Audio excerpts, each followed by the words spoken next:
All right, let's kick off this deep dive and jump right into one of the most chilling mysteries in American history, the Axeman of New Orleans. Oh, yeah, the accent. Now, you might be thinking, Yeah. oh, another true crime podcast? Right. But trust me on this one. This one's a little different. We're going to be exploring this case through a single, incredibly strange letter Okay. sent to the Times-Picayune newspaper back in 1919. So what's so captivating about this letter is that it's not your typical serial killer confession. It's this really bizarre blend of threats, boasts, and this really unsettling fascination with jazz music. Yeah, it's like he was almost trying to create his own legend. Right? And speaking of legends, let's talk about the man who first laid eyes on this letter, John Riley, a journalist at the Times-Picayune. Yeah, the book we're using as a source for this really brings John to life. He's not exactly the picture of journalistic integrity. Yeah. You know, shows up to work late, feeling the effects of a long night out. Oh, no. And the source even mentions him craving a brandy before Yeah. starting any real work. Sounds like my kind of guy. But seriously, imagine stumbling onto a letter like this on a day when you're just trying to survive a hangover. Well, the letter itself is as intriguing as the man who received it. It arrives in this thin rice paper envelope, no return address, and the newspaper's address is scrawled in this rust-colored ink that looks suspiciously like dried blood. Okay, that's creepy. I would probably just toss it in the trash. Yeah. And hope for the best. I don't think John had that luxury. This was 1919. The Axeman was terrorizing the city. Right. And any lead, no matter how strange, was worth investigating.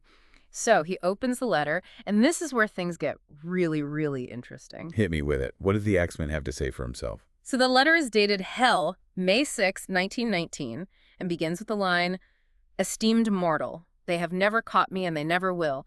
They have never seen me, for I am invisible, even as the ether that surrounds your earth. I am not a human being, but a spirit and a demon from the hottest hell." Whoa, talk about an attention-grabbing opening. But is he being literal? Do you think he actually believed he was a demon? It's hard to say for sure, but the language is definitely theatrical, Yeah. almost playful at times. He even taunts the police, calling them so utterly stupid as to not only amuse me, but his satanic majesty, Francis Joseph, etc. So it really seems like he's enjoying the fear that he's creating and just reveling in his notoriety. That's definitely one interpretation. But then he goes on to make this really shocking claim. Okay. He says he's going to pass over New Orleans on the following Tuesday night, but he'll spare anyone who has a jazz band playing in their home.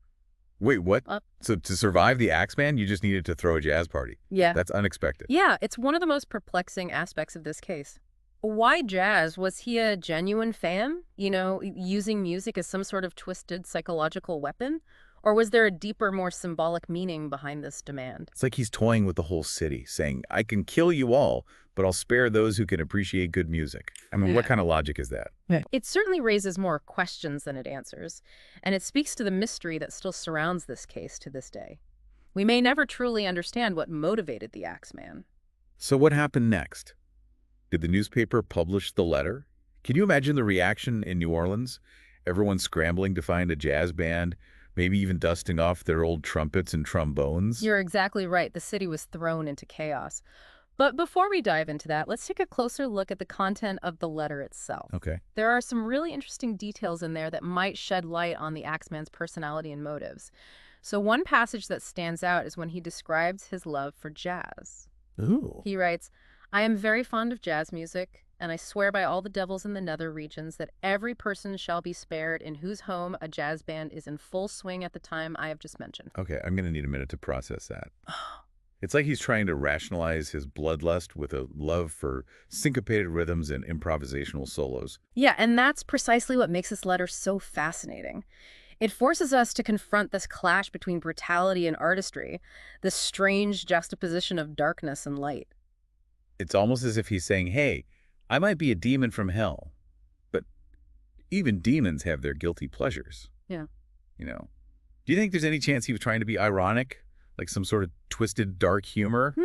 It's possible, but I think the more likely explanation is that he was genuinely captivated by jazz. Remember, this was the era of early New Orleans jazz, Right. a time of incredible musical innovation and energy. Right. And New Orleans was the heart of it all. Yeah. So the Axeman's letter wasn't just a threat, it was also a reflection of the city's vibrant culture.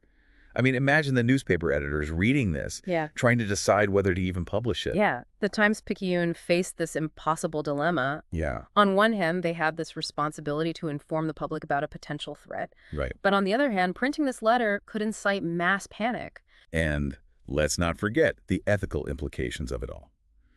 Giving a platform to a potential killer, even inadvertently, must weigh heavily on their minds. Absolutely.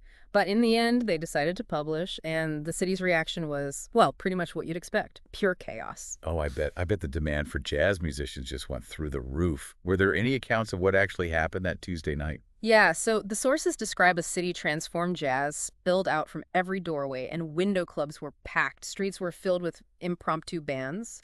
And even those who couldn't find a live musician just cranked up their gramophones, hoping to appease the Axeman's musical appetite. So did it work? Were there any axe murders that night? Interestingly, no.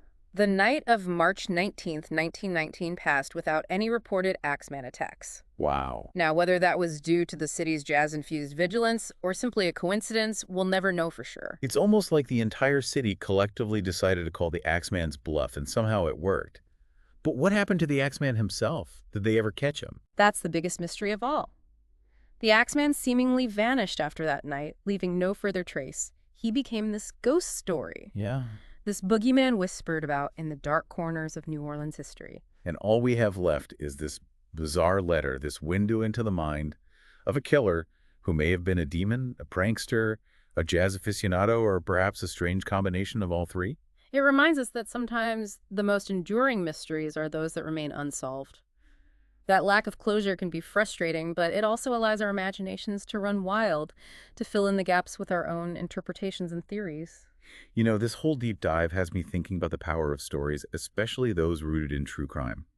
What is it about these unsolved mysteries that continues to fascinate us even decades, sometimes centuries later? I think it's the human desire for understanding, for closure. Right. We crave narratives that make sense of the world, that provide answers to life's biggest questions.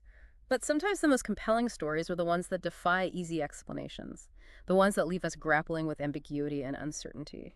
It's crazy how a single letter, a few pages of, faded ink, can transport us back in time.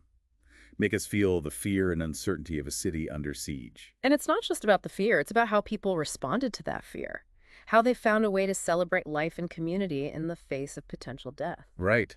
That's what gets me about this whole story.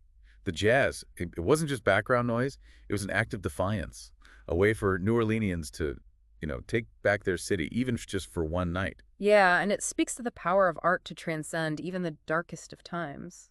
Imagine being in one of those crowded jazz clubs that night, the music swirling around you, everyone united in this strange mix of terror and exhilaration. It must have been surreal, like a scene out of a movie, but with real-life stakes. Do you think anyone that night actually believed that the Axeman would spare them because of the music? It's hard to know for sure. Maybe some found comfort in the ritual and the collective act of playing and listening to jazz.